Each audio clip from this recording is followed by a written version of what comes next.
Terima kasih kepada pasukan. Oh, masih ada ya.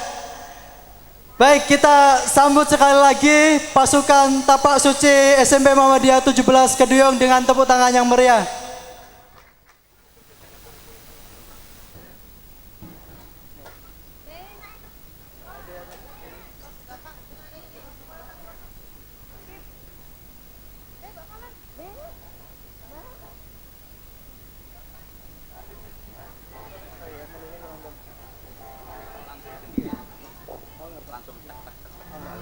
Pak Yoto iso dongo ndak ora puas. Ya.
Tepuk tangan yang meriah buat tim Tapak Suci SMP Muhammadiyah 17 Keduyung. Baik, adik-adikku yang ganteng-ganteng dan cantik-cantik diharap untuk amit ya, keluar area gitu ya. Ya, termasuk masuk ke dalam area masjid untuk buat adik-adik yang cantik-cantik dan ganteng-ganteng. Baik, acara selanjutnya yaitu acara inti Tausiah Akbar, pengajian akbar pimpinan cabang Muhammadiyah Laren, yang dalam hari ini telah hadir di tengah-tengah kita seorang bintang tamu yang beliau putra Bojonegoro yang sekarang sejak tahun 2008 menjabat sebagai Bupati Bojonegoro, dan insya Allah dengan prestasi-prestasinya yang sangat amat banyak dapat membawa Jawa Timur menjadi Bojonegoro menjadi kabupaten yang baik, dan masyarakat Bojonegoro patut berbangga hati dan juga warga Jawa Timur pada umumnya. Sebelum Kang Nyoto memberikan tausiah akbarnya, akan didahului dengan penyerahan santunan yang akan diserahkan kepada nama-nama sebagai berikut. Yang pertama Mbak Kasmi, yang kedua Mbah Kasmi, dan yang ketiga Mbah Musri. Kepada nama-nama yang disebutkan tadi diharapkan untuk maju ke podium, dan kepada panitia yang bertugas untuk memberikan santunannya.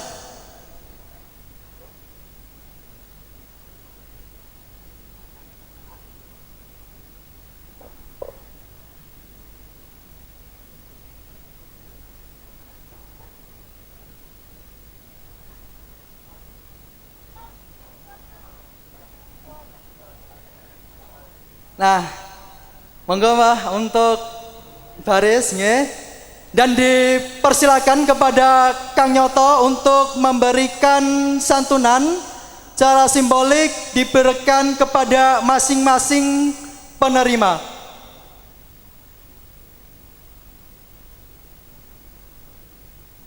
Nah, ini dia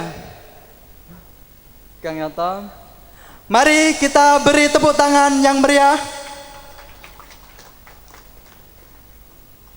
Santunan yang diserahkan adalah sebagai bentuk perwujudan kepada masyarakat dari pimpinan Muhammadiyah sebagai bentuk tunjangan dan produktivitas warga. Baik, tepuk tangan yang meriah untuk para penerima. Baik, matur suwun Kang Nyoto.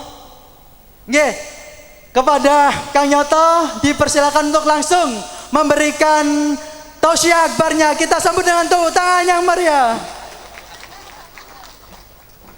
Dan sekaligus nanti Kang Nyoto memberikan doa penutup.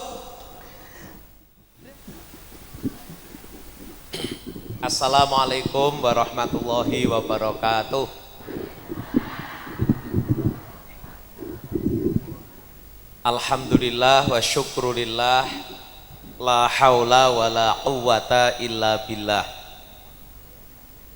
Yang saya cintai ibu-ibu Aisyah, Nasihatul Aisyah, bapak-bapak warga Muhammadiyah, pimpinan ranting, pimpinan cabang maupun pimpinan daerah yang saya hormati, wabil khusus Pak As'ad, Kiai As'ad, Mas Roin, dan senior saya Pak Haji Abdul Muntolib Sukandar yang saya cintai. Saya mohon maaf tidak sebut banyak gitu, supaya pendek. Bapak Ibu yang saya hormati,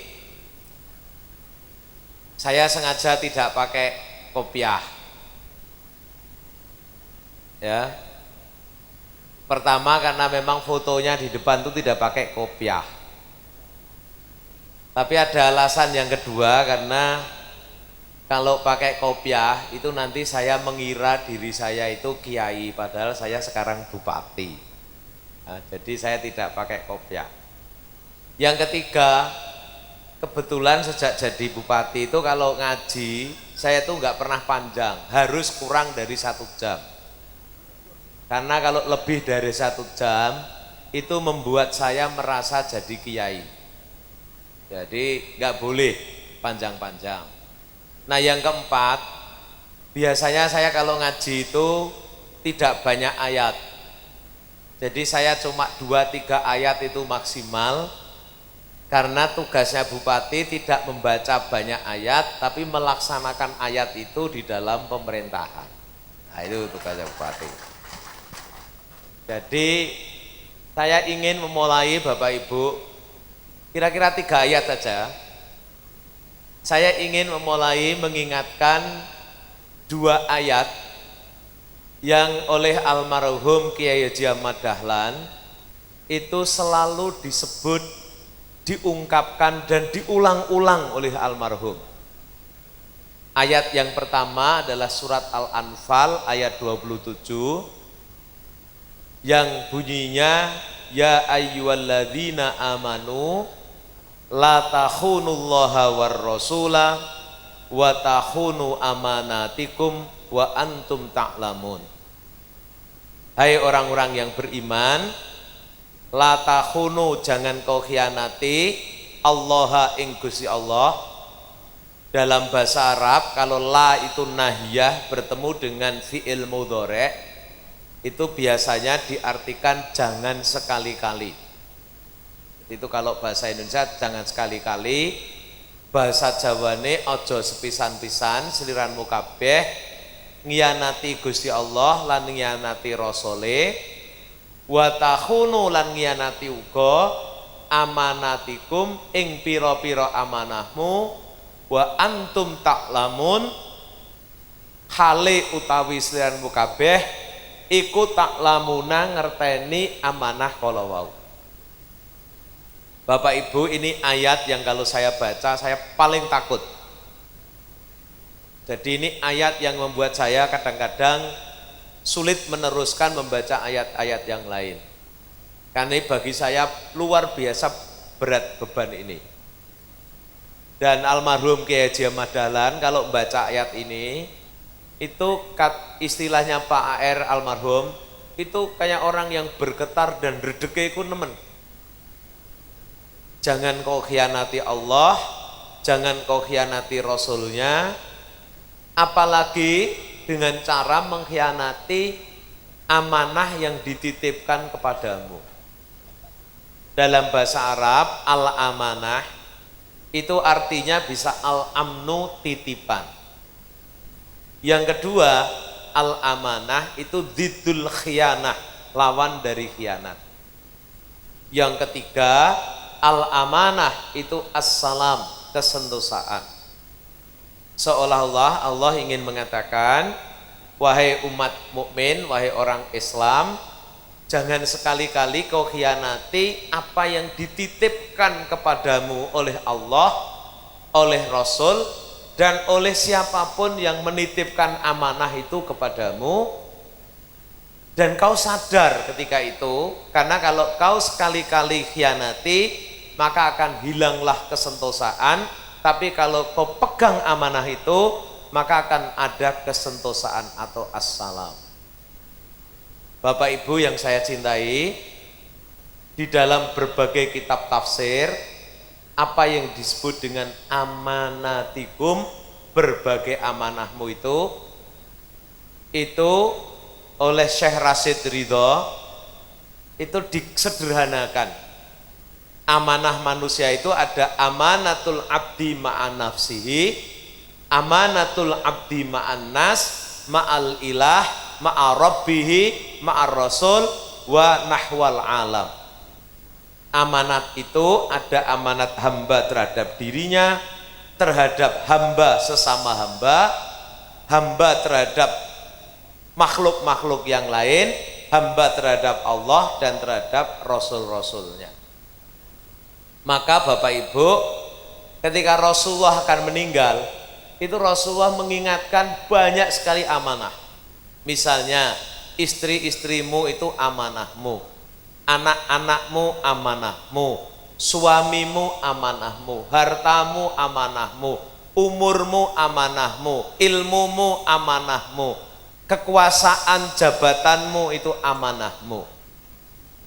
Jadi kalau orang yang tahu banyak, orang yang punya kekuasaan, orang yang punya kesempatan, itu amanahnya lebih besar daripada orang yang tidak tahu. Jadi saya, Pak Muntolib, bapak-bapak yang lain, itu tentu amanahnya lebih berat dibanding yang lain, karena tahu sedikit atau tahu banyak. Misalnya soal pemerintahan, dulu saya sebelum jadi bupati, saya tidak terlalu ngeri kalau membaca ayat ini, karena saya merasa amanah saya itu jadi dosen yang ngajar murid saya itu. Tapi setelah jadi bupati, saya tahu ini amanah lebih berat. Apalagi setelah saya membandingkan perjalanan bangsa-bangsa di dunia, ini amanahnya lebih berat lagi. Ya. Bapak Ibu, salah satu yang sekarang ini ada satu buku yang sebenarnya sudah saya beli 4 tahun yang lalu, tapi belakangan ini baru saya baca ulang-ulang lagi, tulisannya James Robinson. Buku itu berjudul Why Nation Fail, kenapa negara itu gagal. Ya. 15 tahun penelitian, ditulis oleh bersama dengan orang Turki, Emelhan, yang kemudian jadi dosen di MIT. Kalau James Robinson ini orang Inggris, jadi dosen di University of Chicago. Itu pertanyaannya, why nation fail? Kenapa ada negara itu gagal? Ya. Dan Bapak Ibu, kalau kita merujuk ayat Al-Quran, itu betul-betul, misalnya Al-Quran mengenalkan bahwa yang mati itu bukan hanya nafsun, tapi juga umat. Walikulli nafsin, misalnya ajal, kullu nafsin dha'iqatul maut, tetapi juga ada ayat yang mengatakan walikulli ummatin ajal. Setiap bangsa, setiap umat ada kematiannya. Maka dulu bangsa yang paling besar pertama kali di dunia dalam sejarah itu ditulis Mesir, Egypt, Misra. Lalu Mesir itu decline, diganti oleh Yunani, Yunani decline, diganti oleh Roma, diganti oleh Parsi. Roma ini luar biasa. Kang Yoto kebetulan tahun 2015 diundang ceramah di Vatikan bersama dengan 60 pemimpin dunia. Asia itu ada 3, wali kota Seoul, wali kota di India, wali kota ada wali kota New York, ya, New Orleans, tuh pokoknya wali kota top. Nah di Asia itu ada New York, ada Seoul, ada India, salah satunya Bupati Bojonegoro. Ya. Kang Yoto diminta ceramah, topik besarnya sebenarnya adalah climate change and poverty, perubahan cuaca ini dan lahirnya kemiskinan. Nah, sebelum Kang Yoto sharing di situ, Kang Yoto terutama diminta untuk ceramah soal bagaimana transforming economic from exclusive to inclusive. Bagaimana mengelola perekonomian eksklusif ke inklusif. Saya tanya, kenapa kok saya yang diundang?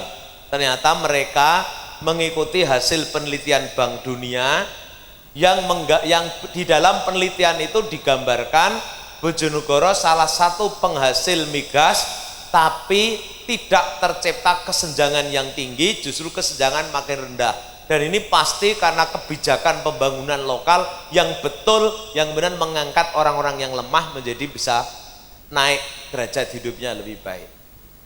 Itulah yang membuat Kang Yoto kemudian diundang di Vatikan. Nah sebelum Kang Yoto ceramah, Kang Yoto 1 hari lebih awal, Kang Yoto ini bertemu dengan penasihat Paus. Lalu Kang Yoto ini diantar keliling Roma, kota Roma. Kang Yoto lihat bagaimana bekas kerajaan Roma, bangunan besar-besar luar biasa hebatnya. Tapi diam-diam Kang Yoto ini bertanya dalam hati, kenapa Kristen yang lahir di Yerusalem, di Nazaret, di Israel, kok justru pusatnya sekarang ada di Roma? Vatikan itu di Roma, kota kecil cuma 43 hektar, muteri jalan kaki aja Kang Yoto bisa. Ya kenapa kok justru di Roma ini? Lalu Kang Yoto akhirnya membaca berbagai buku sejarah. Dalam perjalanan itu Kang Yoto menulis artikel, membaca buku sejarah, tapi salah satu artikel yang tidak pernah saya keluarkan itu artikel tentang ini, karena saya khawatir menimbulkan kontroversi yang belum siap. Bapak Ibu, ternyata pada tahun kira-kira 2000 sebelum Masehi, berarti 2017 tahun yang lalu, Israel itu adalah daerah jajahannya daripada Romawi.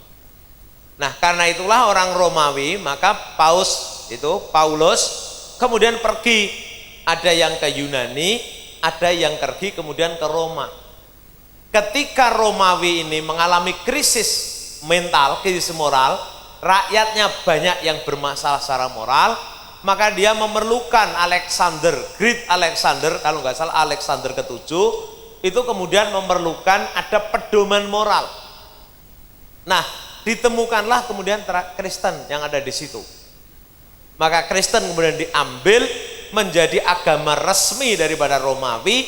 Itulah kemudian kekuasaan Romawi yang menyebar di Eropa di mana-mana, semua pelan-pelan mengikuti Kristen. Maka ketika kemudian orang Eropa mulai menjajah dunia, agama ini pula lah yang dibawa kemana-mana, termasuk ke Indonesia. Beda Indonesia, beda dengan misalnya Afrika Selatan. Karena kalau di Indonesia itu sudah agak ada kerajaan Majapahit, itu mengambil dulu yang namanya Islam. Maka Sunan Giri itu adalah mufti terakhir Majapahit.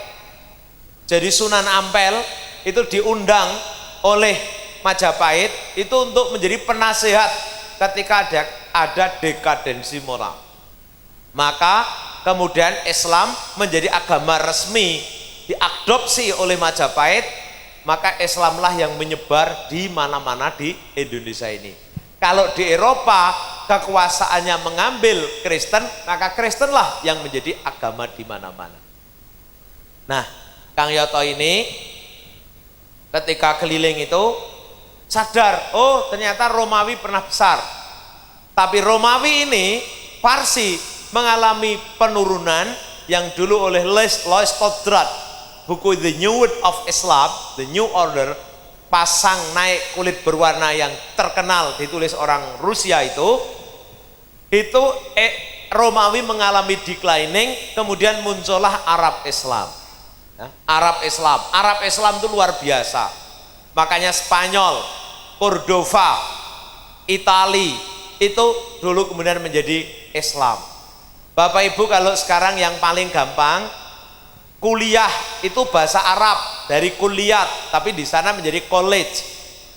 Kalau Bapak Ibu sakit, ada sakit yang aslinya itu bahasa Arab, tapi sampai di sini menjadi bahasa Inggris, tapi bahasa Inggrisnya pun sudah melesetnya jauh, yaitu sakit pilek. Pilek itu oleh Ibnu Sina, Avicenna atau Ibnu Rus kalau nggak salah, itu kan menemukan ada orang yang sakit itu hidungnya meler terus. Di saat itulah kemudian mulai ditemukan buah tomat dikonsumsi sebagai sumber vitamin C. Orang yang meler terus ini, bedanya kalau ilmuwan Muslim, kalau tahu ada sakit atau temu, itu biasanya dikasih nama yang mirip-mirip. Nah ternyata orang itu kalau kena pilek, itu biasanya hidungnya meler terus. Nah ditemukan sehari-hari yang hidungnya meler itu kambing betina. Hidung itu bahasa Arabnya anfun, kambing betina itu insun. Maka diberi nama anfu insun. Jadi kalau ada orang yang meler hidungnya itu disebut, oh ini sakit apa? Anfu insun, itu sama bi anfu insin gitu kan. Karena ini orang Inggris, diajarkanlah di Eropa, orang sana sulit ngomong anfu insun, jadilah influenza. Nah, kemudian dibacalah influenza sampai di Indonesia menjadi flu, tapi wong Jawa dadi pilek. Nah, flu dadi pilek. Dalam sejarah Islam, revolusi saintifik itu sejak ditemukan yang namanya angka 0 atau angka Arab. Angka Romawi itu tidak bisa melahirkan saintifik, ilmu pengetahuan. Yang bisa melahirkan ilmu pengetahuan itu angka 0. Sejak ditemukan angka 0 itulah maka komputer lain-lain menjadi ditemukan. Karena maka penerbangan bisa dibikin. Tapi revolusi industri muncul sejak ditemukan di Inggris yang namanya roda. Karena dengan roda itu terjadilah industri. Nah Bapak Ibu, ternyata Arab ini lama-lama, Arab Islam ini juga turun. Abad ke-16 lahirlah Renaissance di Eropa, kebangkitan Eropa. Seorang penulis Muslim yang tinggal di Eropa sampai kemudian menulis Eurocentrism, semua serba barat, ukuran baik, ukuran maju, ukuran bagus, ini barat. Nah sekarang abad ke-21 ini diramalkan akan terjadi pergeseran kembali, kemungkinan pergeseran itu ke timur. Sejak muncul Jepang, Korea Selatan, kemudian Cina sekarang. Cina itu adalah negara yang menghutangi terbesar Amerika itu Cina. Makanya kalau negara-negara mana mau mencari investor, itu bukan hanya Amerika. Sekarang negara yang paling banyak duitnya itu Cina sama Jepang. Arab aja kalah. Ya. Jadi kalau kita ngomong Arab banyak duitnya, enggak. Kemarin waktu minyak turun itu sama dengan Bojonegoro. Ya. Duitnya berkurang sampai sempat pinjam. Tapi sekarang udah lumayan lagi, 50.000, $50 per barrel, udah nggak pinjam lagi. Nah kadang-kadang kita ini sok fanatik harus Arab, padahal saya kira Arab rapati di duit. Nah saya hanya ingin mengingatkan, kalau saya cerita naik turun tadi, itu hanya menggambarkan betul sekali apa yang dikatakan oleh Al-Quran, walikulli ummatin ajal. Atau apa yang ditulis oleh James Robinson, Why Nation Fail. Kenapa ada negara gagal, kenapa ada negara yang mati. Negara gagal itu nggak mati tapi gak iso berkembang. Disebut gagal itu cirinya 4. 1, tidak bisa membuat rakyatnya lebih sehat. Yang kedua, tidak bisa membuat rakyatnya lebih cerdas. Yang ketiga, tidak bisa membuat rakyatnya produktif dan kemudian punya daya beli. Yang keempat, tidak bisa membuat rakyatnya hidup lebih bahagia. Itulah disebut negara gagal. Nah ternyata Bapak Ibu, perubahan kekuasaan, perubahan politik itu seringkali tidak berdampak pada peningkatan kesejahteraan rakyatnya. Di Turki, di Libya, di beberapa tempat, bahkan yang paling nyolok Korea Selatan sama Korea Utara, tahun 1953 mereka berpisah. Sekarang Korea Utara masih menjadi negara yang terbelakang, tapi Korea Selatan menjadi negara yang sangat maju sejak tahun 1990-an. Ini menggambarkan dan meyakinkan bahwa kalau amanah kekuasaan dipegang dengan betul, digunakan dengan betul, maka manfaatnya untuk rakyat, manfaat untuk umat itu akan nyata-nyata terjadi. Ya, maka Bapak Ibu, betul kalau almarhum Kiai Haji Ahmad Dahlan selalu mengingatkan la takhunullaha war rasula wa takhunu amanatikum wa antum ta'lamun. Iki ayatnya kanggo sapa kira-kira? Ibu-ibu punya ayat ini enggak? Punya? Bapak-bapak punya ayat ini? Punya? Nah kita semua punya ayat ini, coba beda konteksnya aja, tergantung yang dihadapi, yang diterima. Nah lalu ayat yang kedua Bapak Ibu, ini pertanyaannya, kalau kita berislam sungguh-sungguh, kira-kira kita ini akan menjadi orang yang sukses pegang amanat, apa orang yang gagal pegang amanat? Orang yang sukses apa orang yang gagal? Sukses ya? Sukses. Nah sebab ada ayat yang lain, yaitu ya ayyuhalladzina amanustajibu lillahi walir rasuli idza da'akum lima yuhyikum. Ini ayat sebelumnya. Hei ya ayyuhalladzina amanu, hei orang-orang yang beriman, istajibu, penuhilah ya, lillahi walir rasuli, penuhilah panggilan Allah, panggilan Rasulnya, idza da'akum, ketika memanggil kamu sekalian, lima yuhyikum, untuk sesuatu yang membuat kalian semua bisa hidup. Lalu ma ini apa? Ma ini adalah al-Islam. Maka almarhum Kiai Haji Ahmad Dahlan mengatakan, berislamlah, tapi Islam yang menghidupkan, itu istilahnya ya. Maka almarhum Pak Kiai Haji A.R. Fahrudin kalau ditanya, Pak A.R. Muhammadiyah niku napa? Jawabnya Pak A.R. itu selalu mengatakan, Muhammadiyah niku nggih Islam sing maju. Islam yang maju, Islam yang berkemajuan. Karena Islam yang menghidupkan itu menghidupkan itu yang memajukan. Nah sekarang orang Muhammadiyah, Muktamar Muhammadiyah di Makassar mengatakan Islam Indonesia yang berkemajuan. Jadi kalau Islamnya maju, Indonesianya maju. Kalau Muhammadiyahnya maju di satu desa, desa itu maju. Kalau Muhammadiyahnya gak maju, orang maju. Laren ini misalnya, orang Muhammadiyah kalau pegang mandat, pegang amanah harus berani mengatakan maju mundurnya Laren itu tergantung kita orang Muhammadiyah. Jadi kalau Muhammadiyah maju, Laren harus maju. Jadi nggak ada kontradiksi antara kehidupan berbangsa negara dengan kehidupan bermuhammadiyah. Jadi kalau desanya ini, misalnya ada orang Muhammadiyah, ora popo, ora maju ya wis kok karep-karepe kok giane ben penting aku wis Muhammadiyah. Bener napa mboten niku? Mboten to? Mboten. Mboten saged. Wis terserah kok giane mendaan. Hah? Mboten aleh. Apalagi kalau misalnya ngomong ini, bener napa mboten? Ora penting aku dianggap apik wong, sing penting aku Gusti Allah nganggap aku apik ya wis kok giane mendaan. Leres napa salah niki? Leres napa salah? Leres napa salah? Lek menurut Kang Yoto niku ngenyek Gusti Allah niku. Lho bayangne wong menungso wae ora seneng kok Gusti Allah kon seneng lho piye carane? Padahal yatullahi fauqal jamaah, ridhallahi fi ridhal walidain. Ridhone Gusti Allah tergantung ridha wong tua, ridhone Gusti Allah tergantung orang banyak. Lah lek wong tuane ra seneng kok anake disenengi Gusti Allah iki piye carane? Lah lek wong liya ora seneng kok wong kon seneng iki piye carane? Makanya ibu-ibu, lek bapak-bapak ora seneng, masa iso disenengi Gusti Allah? Bapak-bapak, lek ibu-ibu anake ora seneng, masa iso disenengi Gusti Allah? Kira-kira ya ora iso. Kok manduk-manduk iki maksudnya piye iki? Tenan to piye? Dan menurut Kang Yoto Bapak Ibu, inilah rahasia di balik surat At-Tin.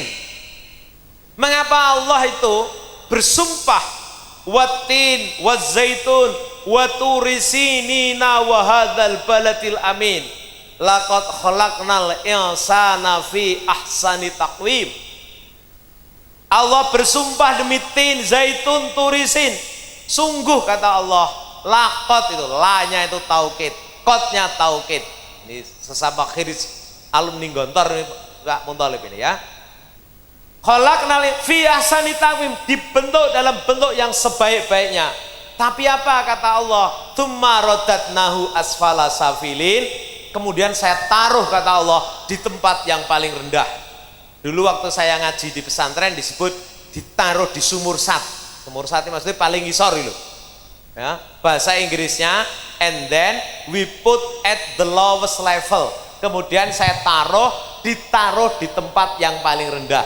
Jadi awake digawe apik karo Gusti Allah, tapi kemudian sama Allah ditaruh di tempat yang paling rendah. Berarti ibarate awake dhewe kon fastabiqul khairat, lomba-lomba krengkel-rengkel. Ya, lomba-lomba naik. Maka falak tahamal aqobah, harus mendaki. Hidup itu dakian ya ini, kita harus mendaki. Sapa sing iso munggah? Sarate ana loro. Amanu wa amilus soleh. Iman itu percaya dengan hal-hal nilai-nilai yang membuat hidupnya sukses. Ojo mung diarani iman tok. Lah iman tok isi abstrak. Iman itu artinya apa? Percaya dengan hal-hal yang membuat orang itu sukses. Nah, apa itu? Al-akhlak al-karimah. Ini contoh Bapak Ibu. Ini kalau ujian, ini ibarat ujian multiple choice. Mana yang betul? Jujur ajur utawa jujur mujur. Ayo sing bener sing ndi? Jujur ajur, jujur mujur. Jujur. Lah iki berarti imane bener iki. Tapi lah imane ra bener. Allah, kok jujur ya angel kok apa ora jujur ya angel kok apa meneh kongkon jujur.